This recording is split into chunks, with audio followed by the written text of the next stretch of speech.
Autoline Daily is brought to you by Bosch. The number of clean diesel models in North America will double by 2014. Bosch Clean Diesel. Good, clean, fun. Bridgestone. Your journey, our passion. Dow Automotive Systems. Improving durability and increasing design flexibility with Betamate structural adhesives at dowbetamate.com. And by the 2013 Hyundai Sonata. Learn more at hyundaisonata.com. Here we go again. Welcome to another episode of Autoline Daily. It's Tuesday, August 28th, 2012. I'm Craig Cole. Thank you for joining us. Huge news for Lincoln today. Ford is taking the troubled luxury brand to China. Initially, they were going to wait until they properly resurrected it in the U.S. before going global. But the top brass must be really confident in how quickly the product lineup has progressed. As McElroy puts it, they lose by waiting, why not get in now? The Chinese market is hotter than a blast furnace, and the luxury car segment is projected to overtake that segment in the United States by 2020. Additional sales and global exposure for Lincoln cannot be a bad thing.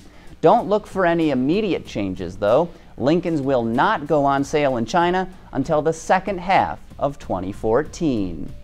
Unofficially, GM is halting production of the Chevy Volt again. Bloomberg reports the company's plant in Hamtramck, Michigan will close down for about 4 weeks in late September and early October. Sales of the extended-range electric vehicle have not met expectations. According to Wards, the company has sold fewer than 11,000 of them through the end of July. It had targeted U.S. sales of 45,000 units annually. It's likely production was halted in an attempt to match supply with demand, but GM is also retooling the factory to build the brand new Chevy Impala, which should arrive at dealers in the first half of 2013. That could be part of the reason for the stoppage. In related production news, there's a completely different story to tell in Mexico. According to Bloomberg, output in the country is expected to increase by 1 million units over the next 3 years. That's nearly a 40% jump. Foreign automakers are investing heavily in Mexico with plans to use it as an export base. Audi, Mazda, and Nissan are all building new plants in the country. Contract negotiations between the Canadian auto workers and Ford, GM, and Chrysler are starting to heat up. The union just voted to authorize strikes against the automakers if necessary during talks. The CAW says it should have a fairer share of profits, but the automakers counter that by saying Canada has the highest labor costs in the world and is looking for further concessions.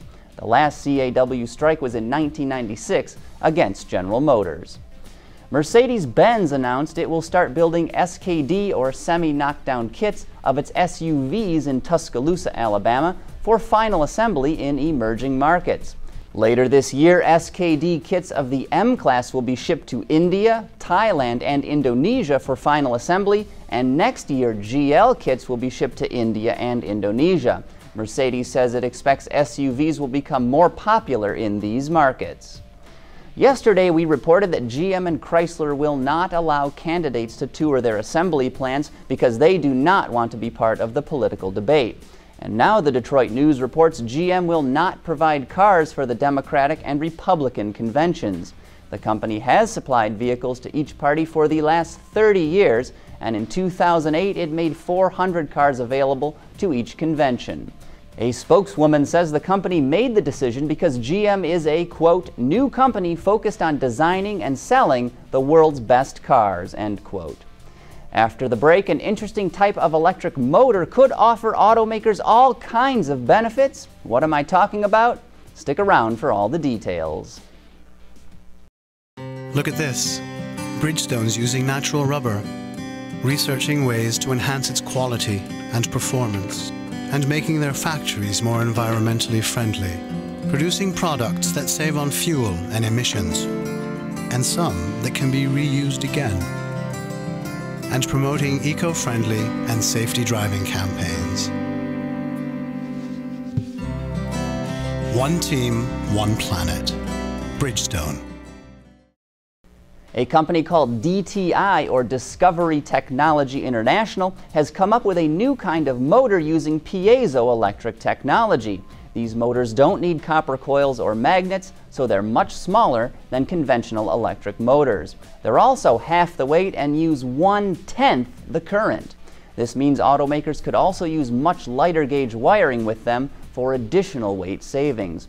They are also much quieter and don't emit any EMI, electromagnetic interference. So Discovery Technology International, DTI, is a manufacturer of standing wave piezoelectric motors. And the advantage of standing wave piezoelectric motors that may appeal to the automotive industry is their high torque, very fast response and low weight. In addition to that, a standing wave piezoelectric motor has certain energy efficiency properties. So for example, it doesn't consume any power to maintain its position. There's no rare earth elements included in the manufacture of the devices, and they are intrinsically high precision motors. These motors range in size anywhere from 10 millimeters to 4 inches in diameter, so they're good for all kinds of vehicular applications, but not for propulsion, so they can't be used to power a hybrid or EV. DTI makes these piezoelectric motors for the medical industry, and so far have shown them to Ford and Chrysler, which have indicated an interest in them. And as you heard Mark Broderick say, they don't use any rare earth metals because they're made out of ceramics. And with that, we're done with today's show. Please join us again tomorrow. Same time, same place. We'll see you then.